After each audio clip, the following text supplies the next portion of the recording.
Shalom, selamat pagi Bapak Ibu. Salam bertemu kembali di minggu pertama di bulan ini.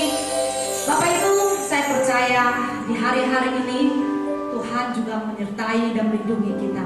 Tuhan sudah memberikan kuasa dan kemenangan bagi kita semua. Amin. Mari Bapak Ibu, saya sambut kita bangkit berdiri. Kita akan memuji Tuhan.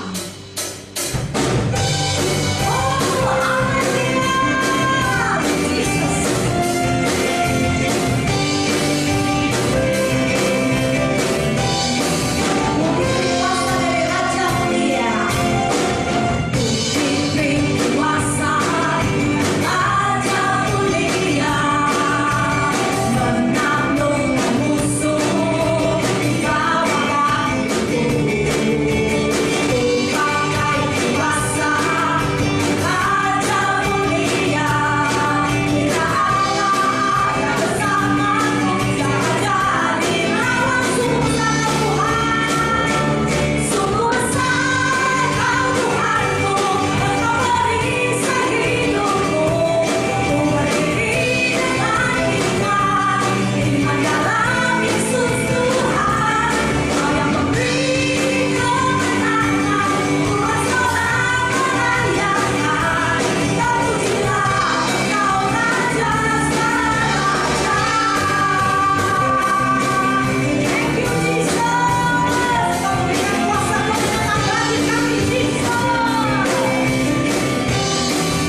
Kami datang dengan segala kerendahan hati kami Tuhan.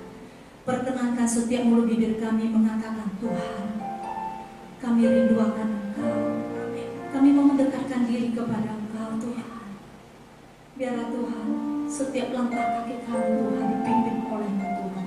Dari hari ke hari, dari bulan ke bulan, bahkan dari tahun ke tahun. Dan kami percaya Tuhan Yesus, bahwasannya untuk selama-lamanya kasih setia-Mu dan rahmat-Mu yang baru setiap hari yang berlimpahkan dalam kehidupan kami. Sehingga pagi hari ini Tuhan kami datang mengucap syukur. Engkau sungguh baik, Engkau sungguh luar biasa. Engkau memberikan kami kemenangan dari satu kemenangan ke kemenangan yang lain Tuhan. Kami mengucap syukur Tuhan Yesus. Inilah hati kami Tuhan. Perkenankan setiap mulut bibir kami Tuhan untuk menyembah Engkau lebih dan lebih lagi. Terima kasih ya Bapa. Terima kasih Allah Roh Kudus.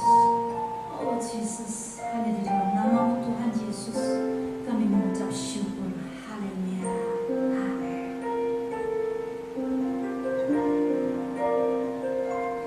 一阵长的心降伏在你面前，开我心眼，使我看见一个恩的心，领受生命活水，从你而来的温柔谦卑，一阵长的心降伏在你面前，开我心眼，使我看见一个恩的心，领受生命活水，从你而来的温柔谦卑，何等恩典，你既然在乎我，何等恩典，你宝血为我流，何等恩典，你尊贵荣耀为我冠冕，我的罪必充满赞美。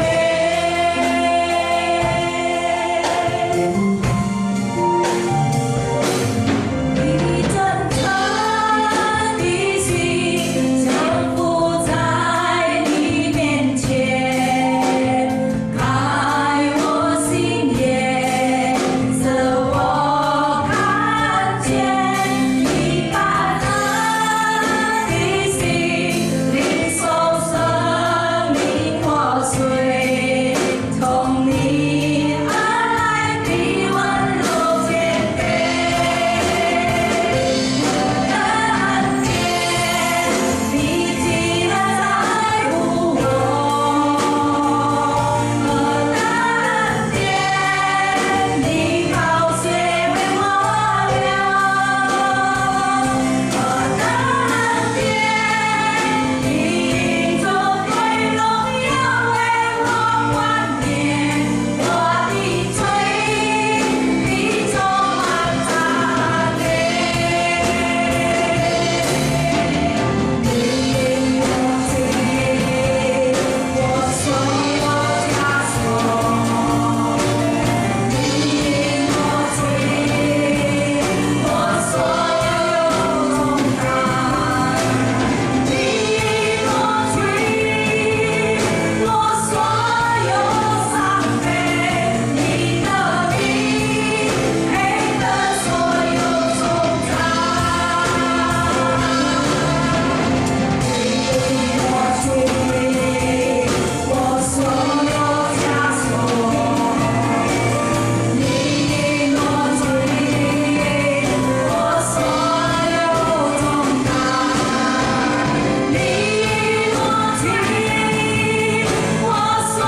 menyembah Allah yang hidup. Amin. Kami mengucap syukur Tuhan Yesus untuk pagi hari ini. Dalam setiap kehidupan kami Tuhan, Engkau memimpin kami.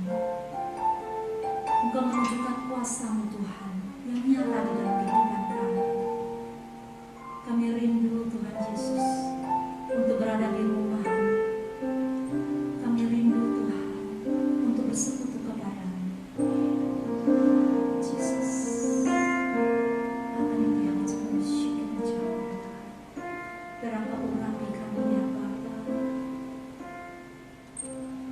Sebelum kami mendengarkan firman-Mu, urapilah hamba-Mu Bapak Pendeta Baktir Damanik Tuhan yang akan menyampaikan kebenaran firman Tuhan.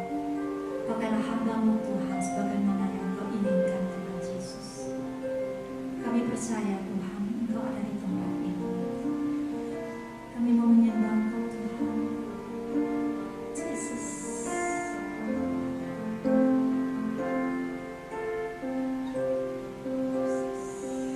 Hỡi ta ân thiên vì chỉ ra trái hù我何等恩典你宝血为我流何等恩典你尊贵荣耀为我冠冕我的罪必充满赞美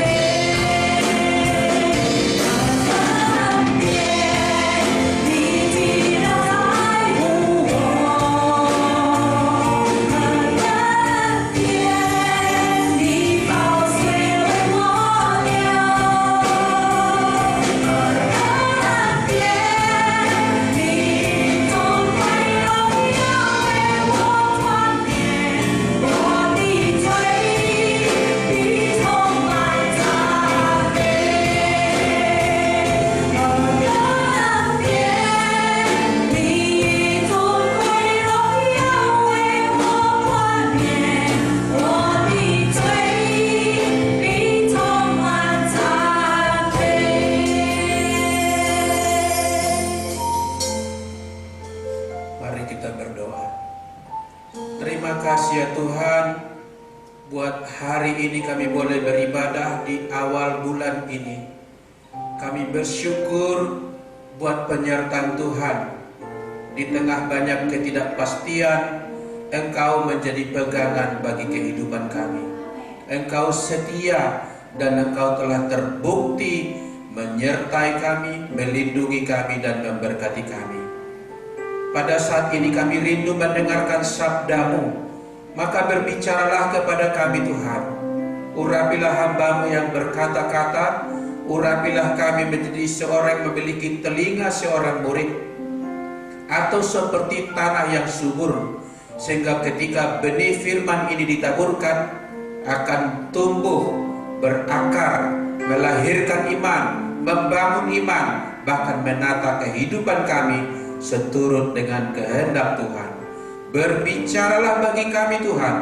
Kami siap mendengarkan Engkau. Di dalam nama Tuhan Yesus Kristus kami berdoa, kami bersyukur. Haleluya. Amin. Puji nama Tuhan. Selamat pagi dan salam Bapak Ibu. Haleluya. Kita bersyukur sudah berada di penghujung di tahun 2020 ini.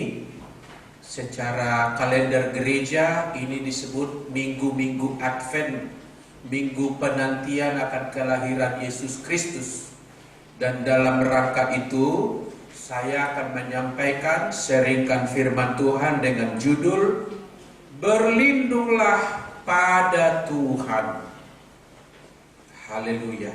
Saudaraku, masih segar dalam ingatan kita apa yang terjadi di Sulawesi Tengah seminggu terakhir ini.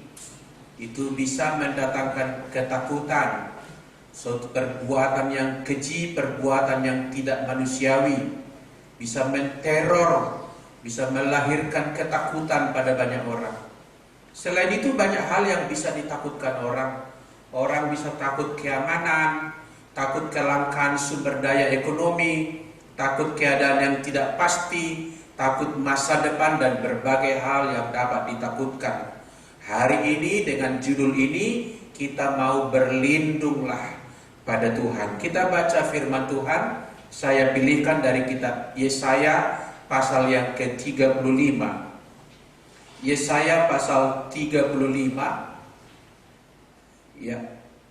Kita temukan ayat yang ke-3 dan ayat yang ke-4. Demikian sabda Tuhan. Kuatkanlah tangan yang lemah lesu dan teguhkanlah lutut yang goyah. Katakanlah kepada orang-orang yang tawar hati, kuatkanlah hati, janganlah takut. Lihatlah, Allahmu akan datang dengan pembalasan dan dengan ganjaran Allah. Ia sendiri datang menyelamatkan kamu. Sampai di sana dulu. Bacaan kita ini adalah tulisan dari seorang nabi bernama Yesaya. Saudara yang dikasihi oleh Tuhan, Yesaya menyampaikan suatu kabar baik kepada bangsa Yehuda yang waktu itu sedang berada di dalam krisis keamanan, krisis kedaulatan bangsanya, sebab terancam akan dilululantakkan, dipecundangi oleh negara tetangganya, negara Asyur, yang juga sudah katakanlah melahap Israel bagian utara, sudah dikalahkan dan ditaklukkan, dan sekarang giliran Israel bagian selatan yaitu Yehuda akan juga mengalami nasib yang sama. Waktu itu ada Raja Sanherib yang kuat dari negara itu. Nah, dalam keadaan teror dan ketakutan itu, Yesaya tadi menyampaikan suatu penghiburan, sebuah janji dari Tuhan dengan berkata, kuatkanlah tangan yang lemah lesu dan teguhkanlah lutut yang goyah. Artinya janganlah kamu takut, janganlah kamu khawatir, kuatkan hati dan jangan takut. Dia menyampaikan sebuah kabar baik kepada bangsa yang sedang berada di dalam krisis keamanan, saudaraku. Itu yang disampaikan oleh Nabi Yesaya. Namun saudaraku, Yehuda tidak condong kepada janji Tuhan ini. Pemimpin mereka dan rakyat malahan bukannya menyambut perkataan atau janji yang disampaikan Yesaya dengan sukacita. Hati mereka justru terpikat hendak mengadakan persepakatan untuk meminta bantuan kepada negara tetangga lain, namanya Mesir. Mereka pergi ke sana hendak meminta bantuan daripada Fir'aun. Mereka mengadakan kesepakatan bilateral. Mungkin saja Raja Yehuda menawarkan kepada Fir'aun, kalau Tuhan membantu negara kami, maka Tuhan mendapatkan plafon investasi di negara kami.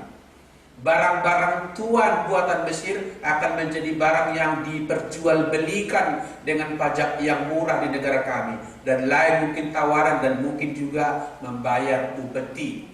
Mereka disebut oleh Nabi Yesaya memasuki persekutuan yang bukan oleh dorongan rohku. Mari kita baca Yesaya 30 ayat 1 dan 2. Saya bacakan buat kita. Demikian, celakalah anak-anak pemberontak, demikianlah firman Tuhan, yang melaksanakan suatu rancangan yang bukan daripadaku, yang memasuki suatu persekutuan, yaitu koalisi tadi, persepakatan dengan Mesir, yang bukan oleh dorongan rohku, sehingga dosa mereka bertambah-tambah. Ayat 2, yang berangkat ke Mesir dengan tidak meminta keputusanku, untuk berlindung pada Fir'aun dan untuk berteduh di bawah naungan Mesir. Itulah yang menjadi kecenderungan orang Yehuda. Mereka bukannya percaya kepada yang dikhotbahkan oleh Nabi Yesaya, yang disampaikan oleh Nabi Yesaya, janji Tuhan yang manis. Jangan takut, Tuhan Allah akan datang untuk memberikan pembalasan kepada musuh-musuhmu, dan Dia akan bertindak membela kamu. Bagi mereka itu sebagai ucapan yang tiada arti, saudaraku. Kenyataannya mereka tidak mempercayai perkataan itu.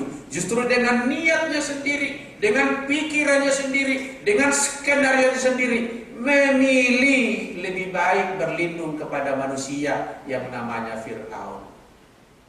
Tuhan berkata pilihan mereka itu membawa celaka. Ayat 1 dan 2 pasal 31 saya bacakan buat kita supaya kita ikuti ceritanya.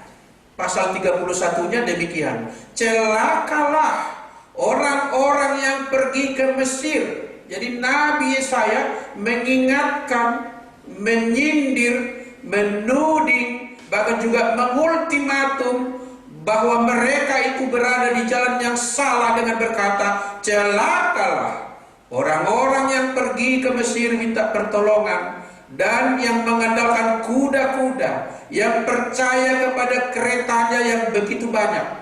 Kalau zaman sekarang tanker, mesin perang ya, dan kepada pasukan berkuda yang begitu besar jumlahnya, tetapi tidak memandang kepada Allah, kepada yang Maha Kudus Allah Israel, dan tidak mencari Tuhan.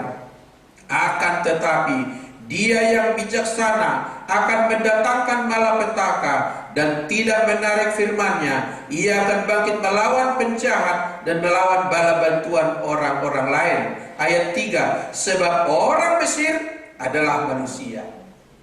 Jangan andalkan manusia. Saya tambahkan ayat yang ketiganya, sebab orang Mesir adalah manusia, bukan Allah. Dan kuda-kuda mereka adalah makhluk yang lemah, bukan roh yang berkuasa. Lalu dikatakan, apabila Tuhan mengacungkan tangannya, tergelincirlah yang membantu dan jatuhlah yang dibantu. Perhatikan, tergelincir yang membantu yaitu Mesir, jatuh yang dibantu yaitu Yehuda, dan mereka sekaliannya habis binasa bersama-sama. Sebab dalam sejarah nanti bukan saja Asyur mempecundangi dan menaklukkan Yehuda, bahkan Mesir yang mereka anggap akan dapat menolong dia, menyelamatkan Mesir pun diserang oleh Asyur. Saudaraku, Tuhan mau kita berlindung kepadanya. Jangan berlindung kepada manusia, jangan berlindung kepada kekuatan, jangan berlindung kepada kapasitas diri, harus berlindung kepada Tuhan. Saudara yang dikasihi oleh Tuhan, acap kali ketika ada rasa ketakutan, sesuatu yang dikhawatirkan, otak kita ini ya langsung bekerja dengan cepat ini. Saya nggak tahu betapa speednya itu luar biasa. Langsung ada akal, langsung ada cara yang muncul di pikiran. Seringkali berdoa dan berlutut menjadi pilihan terakhir. Ketika yang lain buntu, jalan yang ini tidak ada jawaban, jalan yang itu penantian tiada pasti. Dicoba jalan yang satu, malah belum selesai masalah. Dicoba lagi yang lain juga sama kurang lebih. Baru orang mungkin berlutut kepada Tuhan sebagai kesempatan terakhir. Saudaraku, kenapa saya sebut Mesir ini adalah condong hatinya kepada Mesir, bukan kepada Tuhan? Sebab saya mengatakan mereka itu sebetulnya butuh Tuhan, tapi acuh-acuh saja. Acuh-acuh tapi butuh. Ada orang butuh pertolongan Tuhan, tapi tidak bersungguh hati kepada Tuhan. Ada orang berdoa kepada Tuhan, tapi tidak sungguh-sungguh mengandalkan Tuhan. Bukankah janji yang disampaikan Yesaya tadi sebetulnya adalah janji yang manis? Tuhan akan datang menolongmu katanya. Tuhan akan membalas musuh-musuhmu. Tapi janji yang manis seperti itu mereka tidak gubris. Tetap saja hatinya sudah terpikat ke Mesir. Otaknya sudah bekerja. Mesirlah sebagai pemberi solusi, problem solver bagi mereka. Kenyataannya Tuhan mengejek mereka. Mesir akan seperti yang menolong kamu lagi, dia tergelincir. Lalu kamu yang ditolong pun akan terjatuh, saudara. Mereka dengar khotbah Nabi Yesaya, tapi tidak mendengarkan. Beda mendengar dengan mendengarkan. Kita bisa mendengar banyak hal di sekitar kita, terutama di jalan raya, percakapan orang, suara kebisingan di jalan raya. Mungkin kita dengar, tapi tidak kita dengarkan, tidak berikan perhatian ke situ. Di pasar, di mall ada banyak percakapan. Kita dengar percakapan itu, tapi tidak kita dengarkan. Ini yang namanya mendengar adalah memberikan perhatian, barangkali juga melongok pandangannya, melebarkan telinganya seperti bisa dilebarkan lubang itu untuk mendengarkan dan mempercayainya. Itu namanya mendengarkan. Tetapi Yehuda dengar khotbah Nabi Yesaya tapi tidak mendengarkan, tidak percaya, tidak menggubrisnya, tidak melakukannya. Kenyataannya tetap hatinya sekali Mesir, tetap Mesir. Saudaraku, acuh-acuh tapi butuh itu adalah sebuah penyakit rohani yang menghalangi kita untuk mengalami sungguh-sungguh keterlibatan Tuhan di dalam kehidupan kita. Ada apa dengan Yehuda ini? Mengapa tidak menyambut apa yang disampaikan oleh Nabi Yesaya kepada mereka? Saya mau berkata Bapak Ibu, bukan karena mereka tidak yakin Tuhan sanggup melindungi mereka, lalu mereka merasa lebih hebat Mesir. Saya percaya mereka bukannya tidak tahu bahwa Allah itu Maha Kuasa, tahu. Yang kedua, bukan karena mereka tidak memerlukan bantuan, sekarang mereka justru terdesak, membutuhkan, urgen sekali butuh bantuan. Tetapi tidak mau dari datangnya itu dari Tuhan. Atau kalau dari Tuhan datang bantuan itu, biarlah saya tidak usah berurusan dengan Tuhan.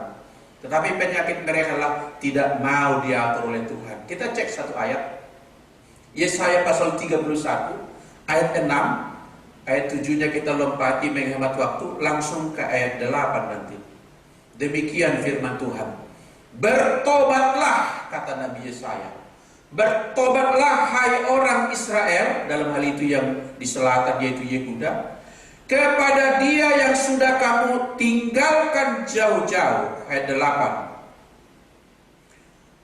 Asyur akan rebah oleh pedang, tetapi bukan pedang orang, dan akan dimakan habis oleh pedang, tetapi bukan pedang manusia.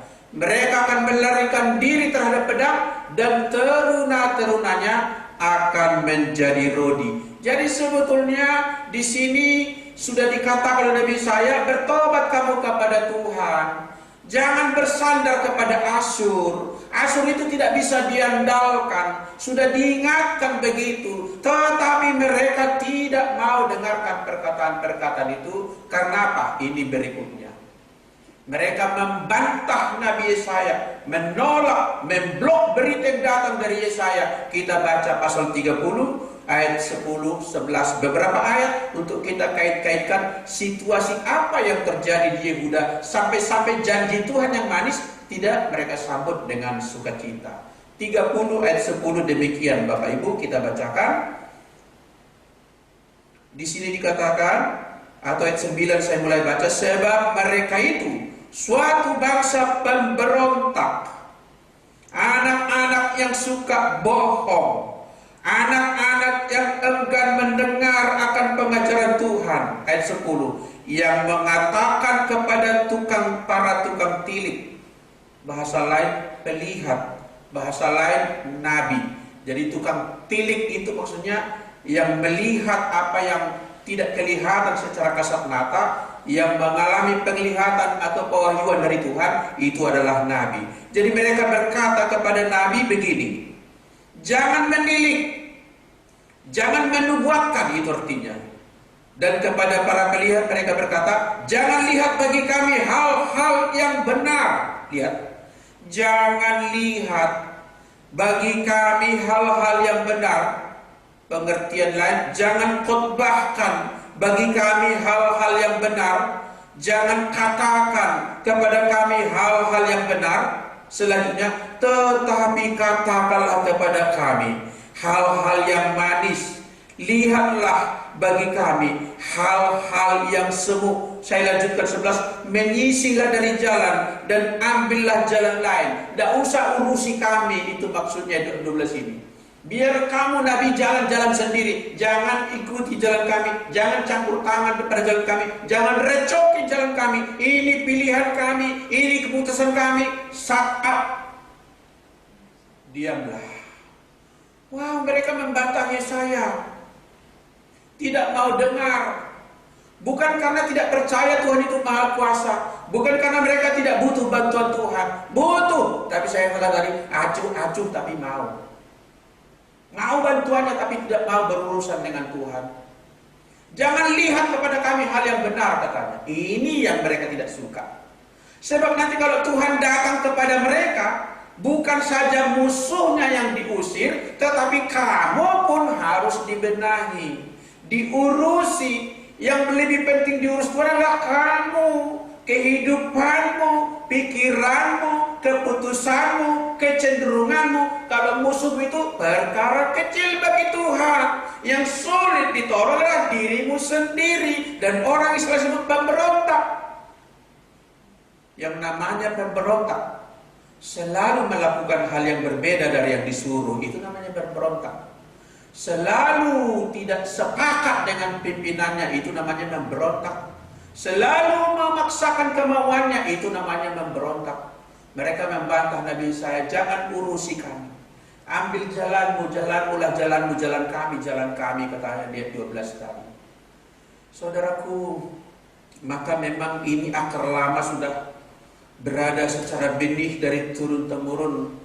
Kalau kita baca kitab Keluaran 32 ayat 9, di sana Tuhan berkata kepada Musa, bangsa itu adalah bangsa yang tegar, tengkuk. It is a stiff-necked people. Saya pernah berkhotbah di mimbar ini, kenapa tidak digunakan istilah keras kepala, melainkan tegar tengkuk? Sebab berbeda kalau di Indonesia mungkin dan budaya-budaya lain, orang yang seperti itu disebut keras kepala atau degil. Tapi orang Yahudi dinamai Tuhan adalah orang yang tegar tengkuk. Tekuknya tegar, artinya leher itu tengkuk. Kenapa yang lehernya yang bersalah dan bukan kepala? Sebab bagi orang Yahudi, kepala itu adalah Tuhan. Kepala nggak mungkin keras, nggak mungkin salah. Yang keras itu bermasalah itu lehermu. Itu tempat di mana ditaruh kepala itu diletakkan. Ininya keras. Bangsa Yahudi tegar tengkuk, nggak mau diatur oleh Tuhan. Memang mungkin mulutnya berkata Tuhan adalah Allah kami, Dia memilih kami, Dia memberikan janji kepada leluhur kami, tetapi tidak mau diatur. Tidak mau diatur. Yang menjadi kesulitan kita berkepanjangan, bukan masalah kita begitu besar, tapi kita sulit untuk tunduk kepada Tuhan. Yang menghalangi kita ditolong Tuhan bukan karena begitu besar masalah, tapi kita dikatakan oleh Nabi Yesaya, yang merupakan penghalang ialah dosamu, ketegaran hatimu, kekerasanmu, atau di sini ketegar tengkukanmu. Udah dibilang, percayalah Tuhan akan datang mendampingi kamu, membela kamu, mengenyahkan musuh-musuhmu. Tetapi mereka enggak, kami mau ke Mesir. Lebih menarik Mesir, lebih nyata, lebih konkret.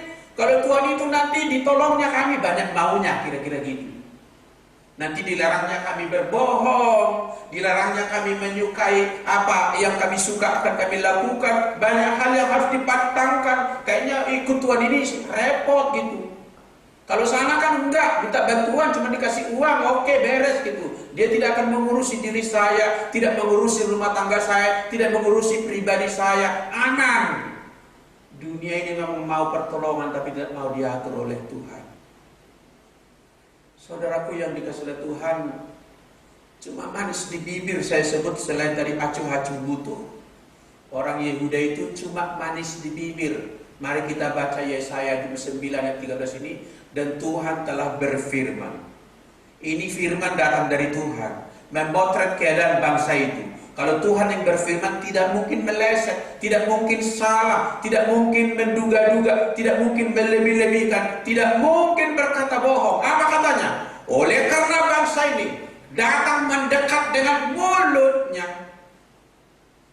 dan memuliakan aku dengan bibirnya, padahal hatinya jauh daripada aku. Wah, orang Yehuda mengalami kesulitan. Usut punya usut, masalahnya ada di dalam ketegaran mereka, tegar tengkuknya. Dan roh tegar tengkuk itu sebetulnya bertengger di dalam hatinya. Hatinya menjauh daripada aku. Bahkan sampai dikatakan, ibadahnya kepada aku hanyalah perintah manusia yang dihafalkan. Enggak benar-benar beribadah. Saudaraku, beberapa hari yang lalu seorang menulis di media sosial yang saya berkawan dengan dia. Tidak usah saya sebut dan tidak perlu menyebut siapa namanya. Dia katakan begini, banjir terhalang ibadah. Lalu ada gambar banjir. Jadi captionnya kalimatnya banjir terhalang beribadah. Saya begitu membaca, apa ya banjir bisa menghalangi orang beribadah? Coba kita cerna dulu.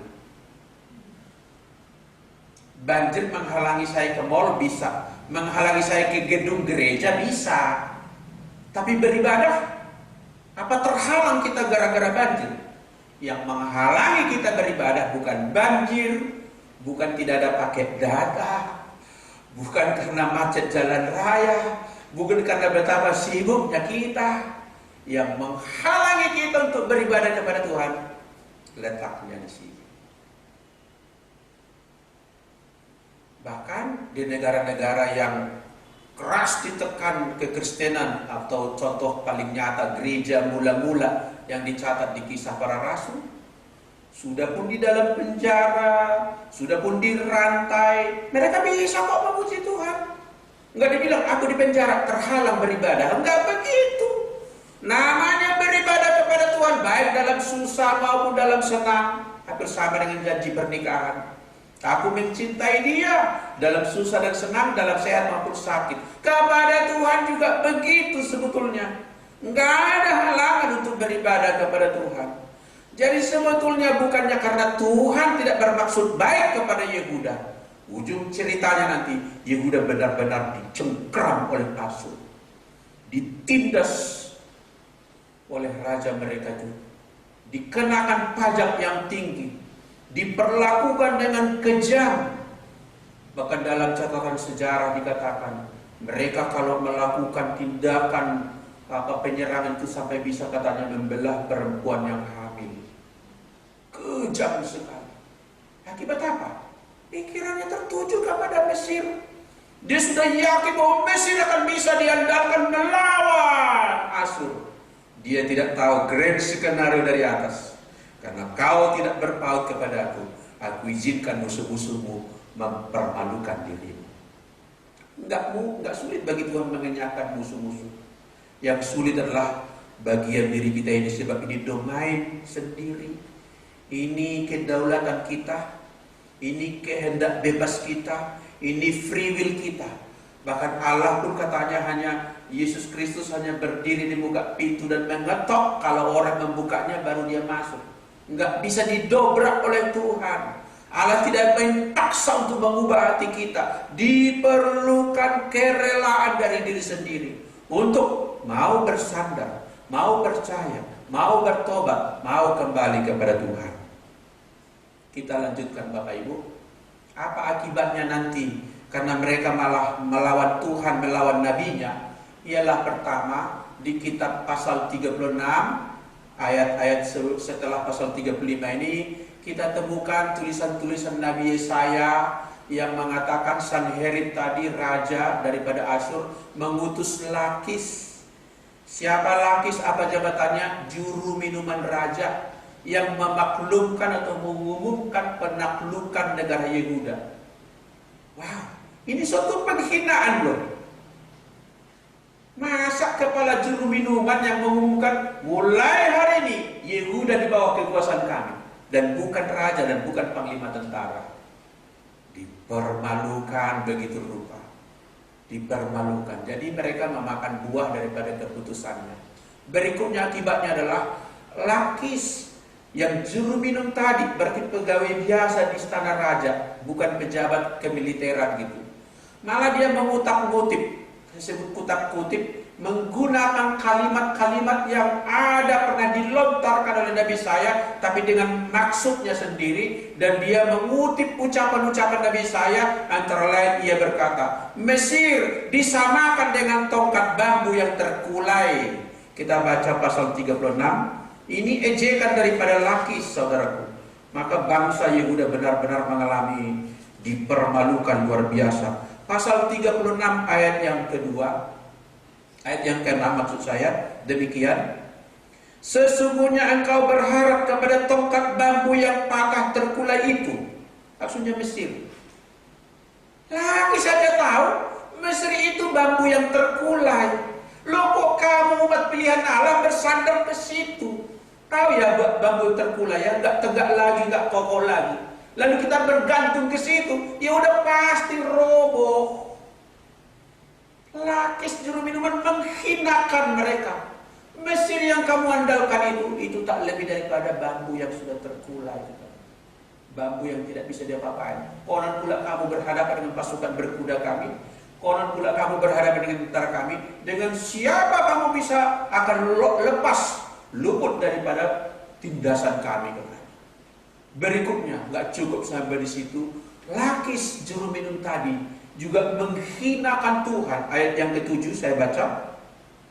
Dan apabila engkau berkata kepadaku, kami berharap kepada Tuhan Allah kami. Misalnya kamu berkata begitu katanya.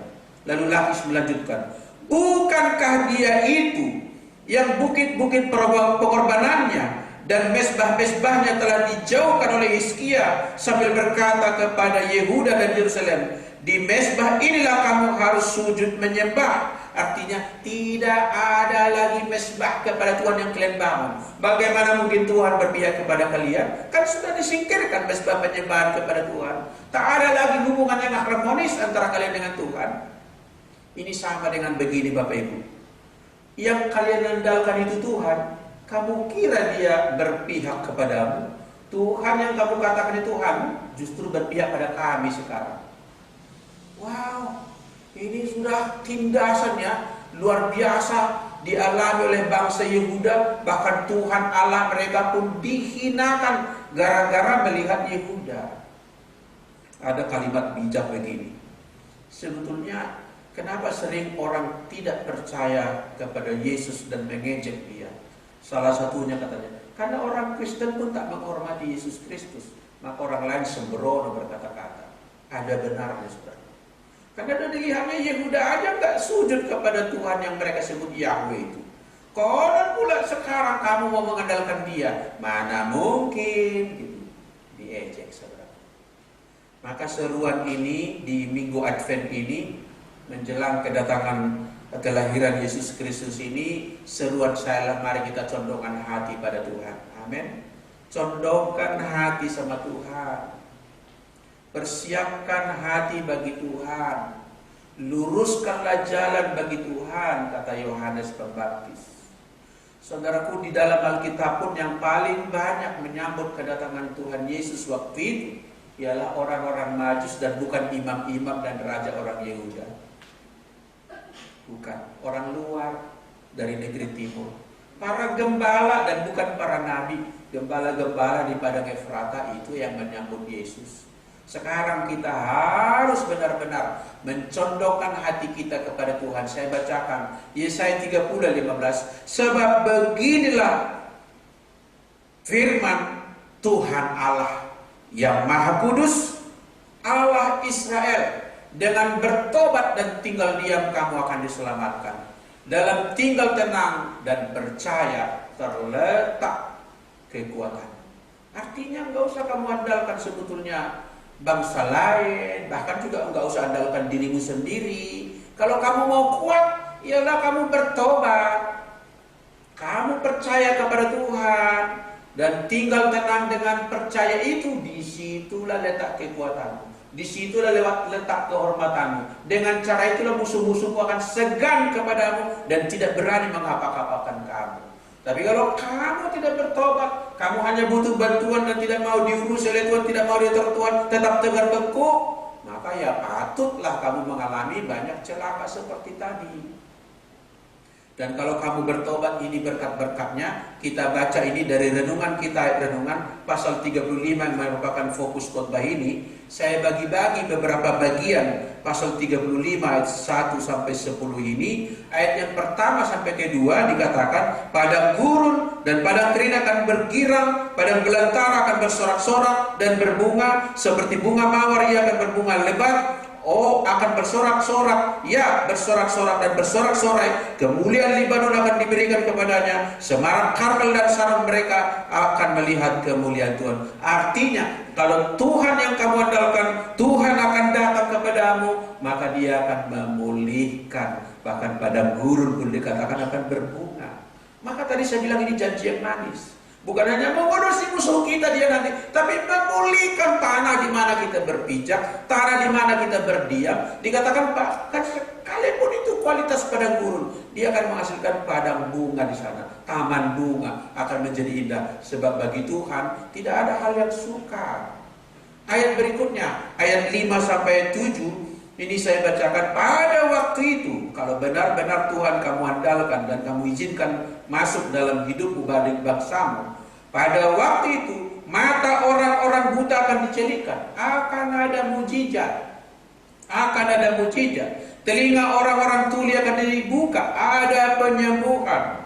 Pada waktu itu orang lumpuh akan melompat seperti rusa, ada hal yang ajaib. Dan mulut orang bisu akan bersorak-sorai, sebab mata air memancar di padang gurun dan sungai di padang belantara, dan seterusnya. Artinya, kalau kita izinkan Sang Pelindung yang sejati ini memasuki kehidupan kita, selain keadaan tanah kita dipulihkan, mujizat dan kesembuhan ada pada kehidupan kita. Luar biasa sebetulnya janjinya. Itulah sebabnya kita kata tadi, bertobatlah kepada Tuhan, kembalilah kepada-Nya. Berikutnya ayat 8 dan 9 saya bacakan. Di situ akan ada jalan raya. Jalan raya apa maksudnya? Ini apa maksudnya syair ini? Di situ akan ada jalan raya yang akan disebutkan jalan kudus. Orang yang tidak tahir tidak akan melintasinya. Negerimu akan ada jalan yang kudus. Orang tidak tahir tidak akan melintasinya. Tidak tahir dan tidak suci, artinya negerimu dipulihkan. Tidak ada penjahat di jalan raya, tidak ada begal, tidak ada perampok, tidak ada hal-hal yang jahat akan dapat melintasi negerimu. Dan juga dikatakan, dan orang-orang pandir tidak akan mengembara di atasnya. Orang-orang pandir itu bahasa lama dalam bahasa Indonesia. Pandir itu artinya bodoh sekaligus goblok. Bodoh, udah bodoh, goblok pula, culun lagi. Nah, tidak ada orang seperti itu. Artinya apa? Disejahterakan Tuhan kita, dicerdaskannya kita, diberikannya hikmat bijaksana bagi kita. Kalau kita mengizinkan Sang Juru Selamat ini, pelindung yang sejati ini, ketika datang bangsa Asyur mengancam mereka, haruslah kita datang kepada Tuhan yang dijanjikan oleh Nabi Yesaya ini. Satu lagi, ayat 10 dikatakan demikian, dan orang-orang yang dibebaskan Tuhan akan pulang dan masuk ke Sion dengan bersorak-sorai, sedang sukacita abadi meliputi mereka, kegirangan dan sukacita akan memenuhi mereka, kedukaan dan keluh kesah akan menjauh. Jadi justru kalau Tuhan memasuki kehidupan kita, memasuki keluarga kita, memasuki komunitas kita, apalagi bangsa kita, maka banyak orang akan datang beribadah ke Gunung Sion kepada Tuhan. Itulah sebabnya saudaraku, orang Yahudi tadi, orang Yehuda nggak mau Tuhan.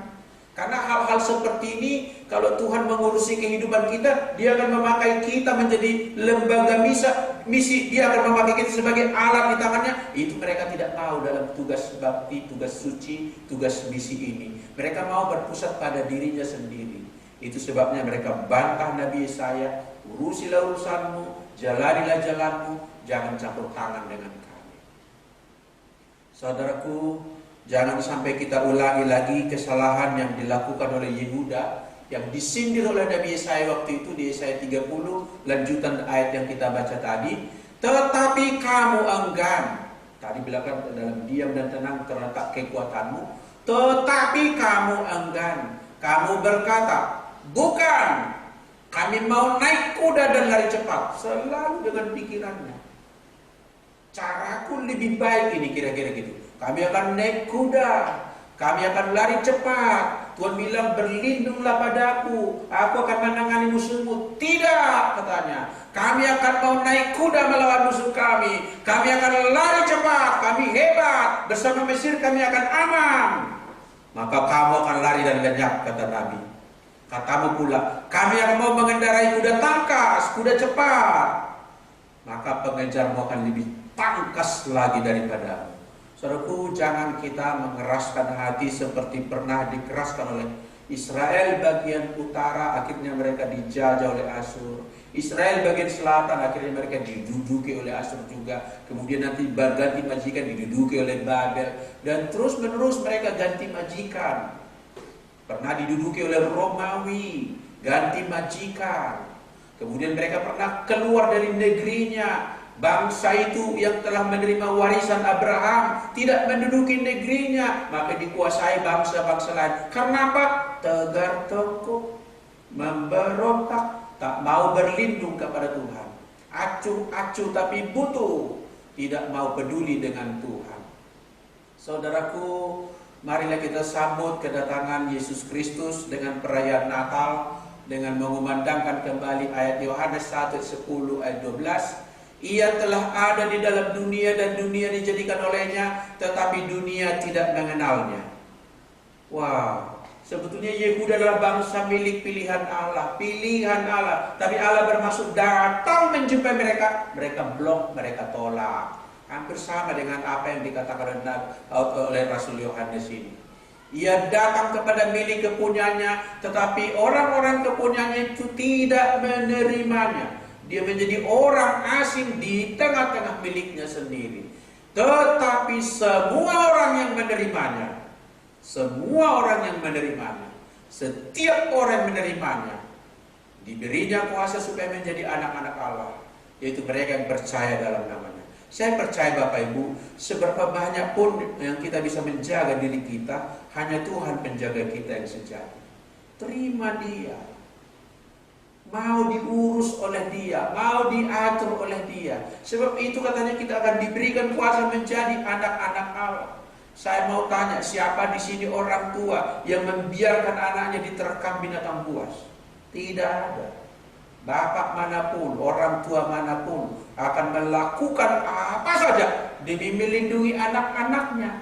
Itu kalau kita anak Tuhan, pasti dilakukannya apa saja untuk menolong kita.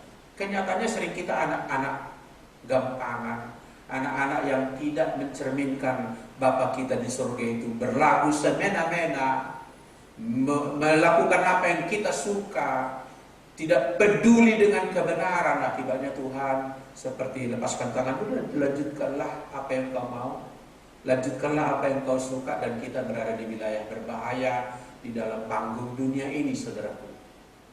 Saudara yang dikasihi oleh Tuhan, seruan ini sedang mengatakan belajar dari bangsa Yehuda, marilah kita benar-benar berlindung kepada Tuhan. Ada ketakutan kita ini dan itu, ketakutan keamanan, ketakutan ekonomi, ketakutan masa depan, ketakutan kelangkaan apapun. Mari, justru di tengah-tengah masalah dan krisis seperti itu adalah kesempatan yang baik untuk menyambut. Mari Tuhan, masuklah dalam hidupku, jadilah Engkau Bapa bagiku, dan aku mau menjadi anak bagimu. Diatur oleh Tuhan. Kalau kita diatur oleh Tuhan, hidup kita itulah yang disebut mengalami damai sejahtera. Tuhan adalah pelindung yang maha kuat.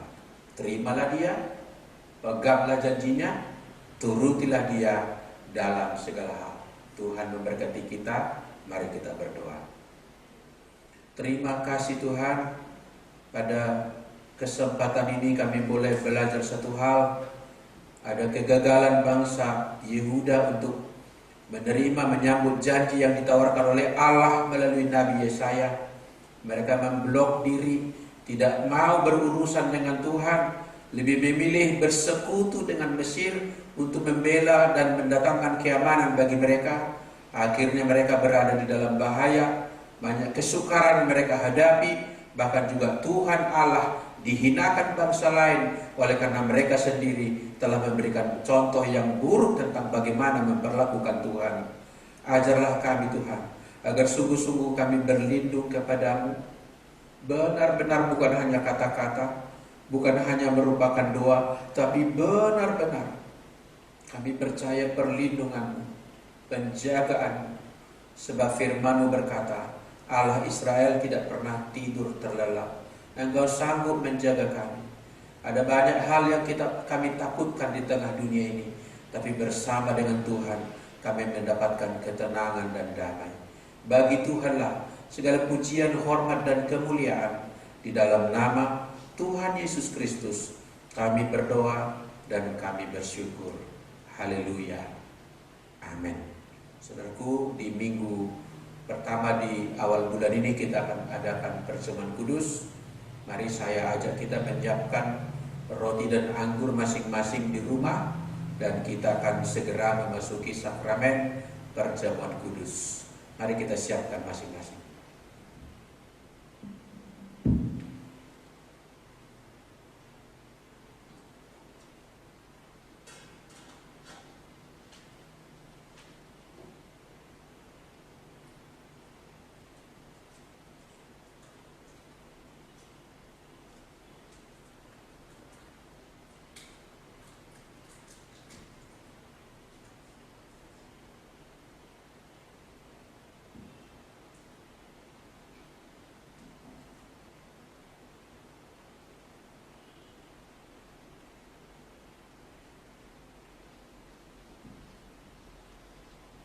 Baik, Bapak Ibu sudah siap dengan alat-alat perjamuan kudus kita, itu roti dan anggur, dan kita akan memasuki sakramen ini terlebih dahulu dengan berdoa. Mari kita berdoa.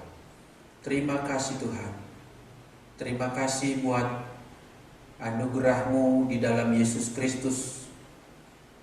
Ada firman tertulis, kiranya Engkau melepaskan kami dari hutang darah.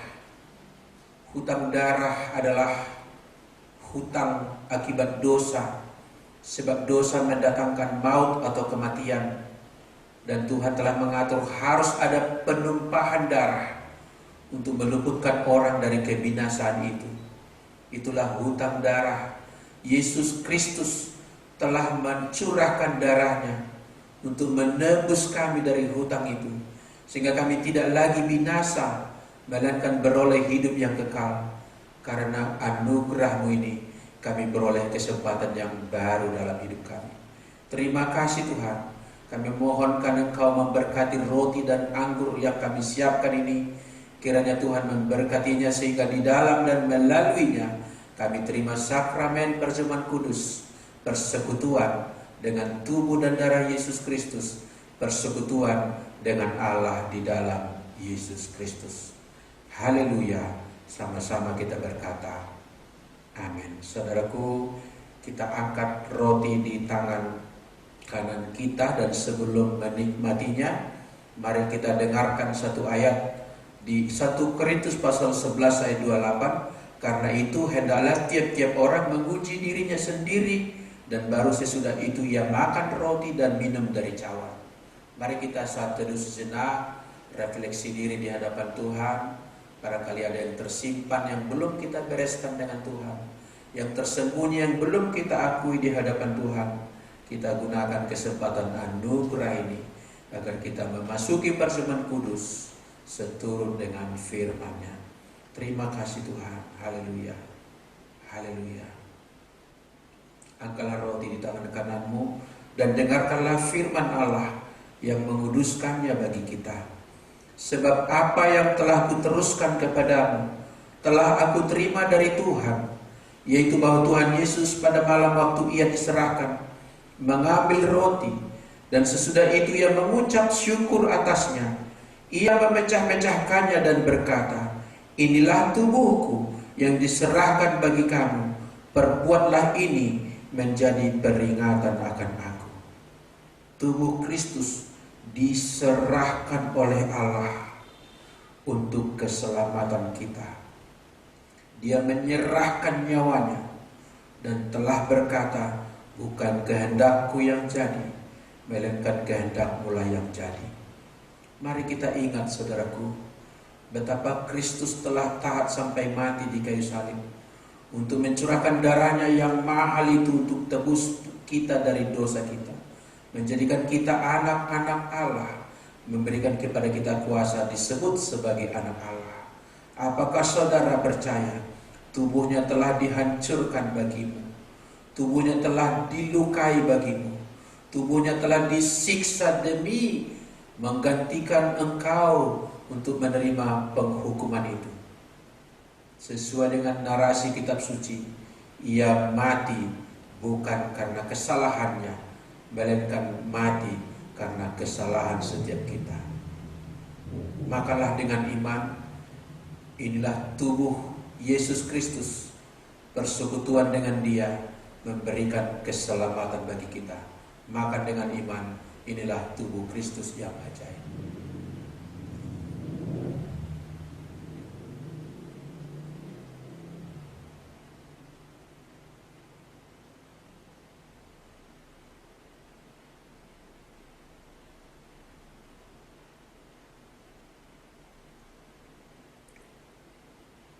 Berkali-kali saudaraku saya katakan, memakan perjamuan kudus tidak seperti makan biasa. Jadi makan itu sambil mengenang perbuatan Kristus. Sebetulnya bukan rotinya yang menyelamatkan kita, melainkan perbuatan Kristus 2000 tahun yang lalu itu. Itu yang kita hadirkan, mengulang bagi zaman kita, seperti Kristus mengikuti Paskah terakhir berkata, inilah tubuhku yang diserahkan bagi kamu. Maka Dia telah menunjuk tubuhnya sebagai pokok keselamatan bagi kita. Itulah keselamatan kita. Jadi makan roti perjamuan kudus adalah makan bersambil mengingat perbuatan Kristus bagi kita.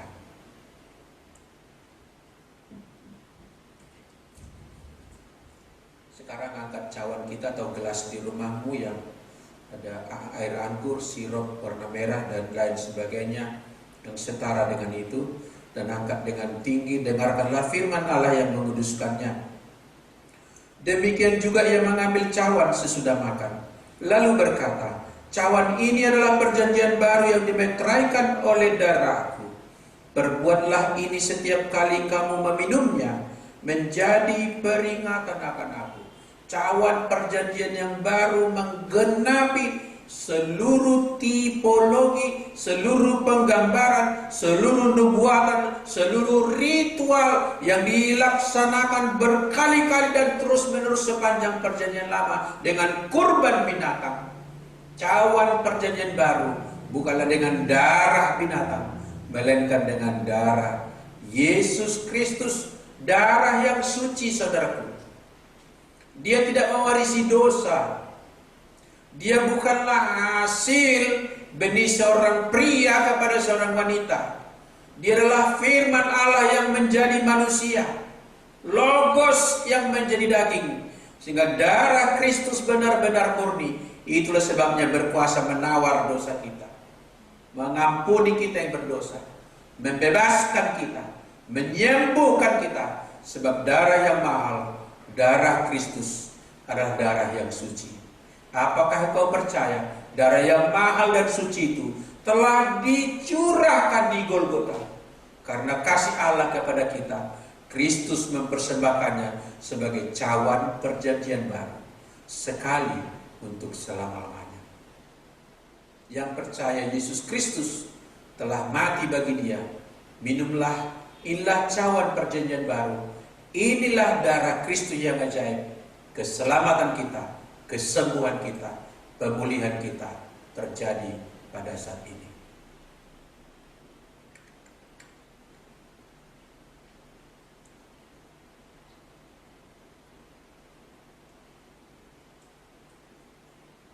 Saya pernah mendengar orang mengejek, kenapa orang Kristen minum darah Kristus? Kenapa harus ada darah? Tidak adakah cara lain manusia bisa diselamatkan? Kenapa harus ada penumpahan darah? Bukan karena Tuhan Allah itu haus darah, tetapi memang darah itulah nyawa. Dan dikatakan orang yang dosa harus mati. Harus mati. Kehabisan darah itu sama dengan mati. Maka harus ada darah yang ditumpahkan. Itulah sebabnya Adam yang kepadanya telah berita pada hari kamu makannya kamu pasti mati. Dia tidak mati juga walaupun sudah dikatakan kamu pasti mati. Apakah Tuhan Allah berbohong dengan sabdanya? Atau apakah firman Allah tidak berkuasa atau lemah? Tidak. Melainkan menurut Kejadian 3:21, Tuhan Allah mengambil satu ekor ternak, mengambil kulitnya, membuatnya menjadi pakaian. Berarti kalau sampai diambil kulit binatang itu, berarti binatang itu telah ditumpahkan darahnya, telah disembelih dan dibunuh. Jadi sebetulnya bukan karena Tuhan haus darah, tapi penawar dosa hanyalah darah. Dan darah yang berkuasa melawan dosa adalah darah Kristus. Orang Kristen tidak minum darah, melainkan darah Kristus diminum oleh Kristen secara sakramental melalui air anggur. Tuhan memberkati kita lewat sakramen perjamuan kudus ini, semakin bertambah pemahaman kita. Mari kita berdoa. Terima kasih Tuhan buat firman-Mu. Terima kasih buat sakramen perjamuan kudus ini. Kami adalah ciptaan yang baru. Kami adalah milik Tuhan. Engkaulah Bapa kami. Engkaulah pelindung kami. Kami mau bersekutu dengan-Mu. Bukan saja pada saat perjamuan kudus. Bukan saja saat berdoa atau saat menyembah. Kami mau bersekutu dengan Engkau dalam segala waktu, dalam segala keadaan, dalam segala urusan. Engkaulah Bapa kami. Kami adalah anak-Mu. Terpuji-pujilah Engkau ya Tuhan. Kami bersyukur buat berkat-Mu ini. Di dalam nama Tuhan Yesus kami telah berdoa. Kami bersyukur. Haleluya. Sama-sama kita berkata, amin. Kita akan doa berkat.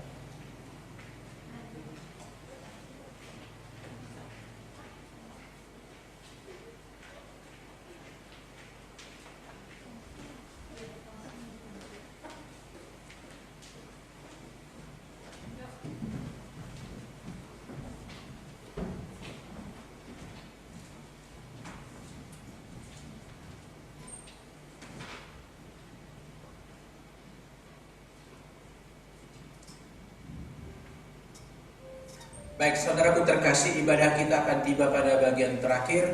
Kita di penghujung ibadah dan mari kita siapkan hati kita untuk menerima berkat Allah. Sekali lagi saya ulangi pernyataan saya. Doa berkat bukanlah sebuah permohonan, bukan sebuah permintaan. Apa yang dicatat di dalam kitab Bilangan pasal 6 ayat 24 sampai 26 ini adalah konfirmasi berkat Allah melalui mimbar, melalui imam yang bertugas. Sehingga ini tidak perlu request, ini pemberian. Itu yang perlu dari kita adalah kesiapan kita. Semakin kita buka hati kita, semakin kita buka iman kita, semakin kita open kepada berkat Allah, sebanyak itu yang kita terima berkat daripada Tuhan. Oleh karena bukalah hatimu sungguh-sungguh, arahkan pikiranmu sungguh-sungguh. Kalau tidak sedang berhalangan dan tidak keberatan hatimu, angkat dan tadahkan tanganmu dua-dua dan terimalah berkat Tuhan turun atasmu. Tuhan memberkati engkau dan melindungi engkau. Katakan amin. Tuhan menyinari engkau dengan wajahnya dan memberikan engkau kasih karunia. Katakan amin. Tuhan menghadapkan wajahnya kepadamu dan memberikan engkau damai sejahtera. Katakan amin.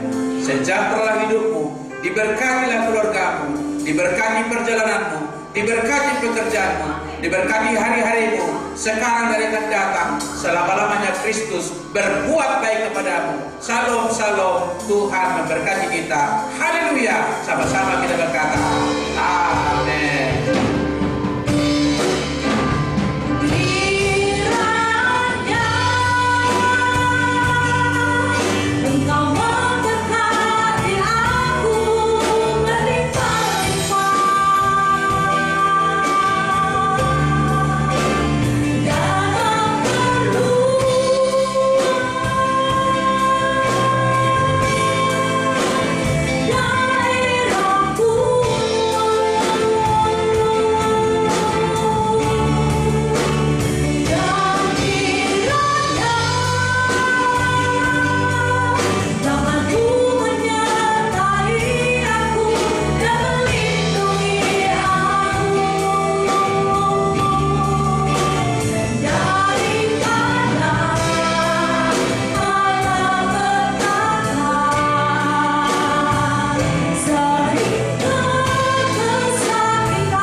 Tuhan. Tuhan Yesus memberkati.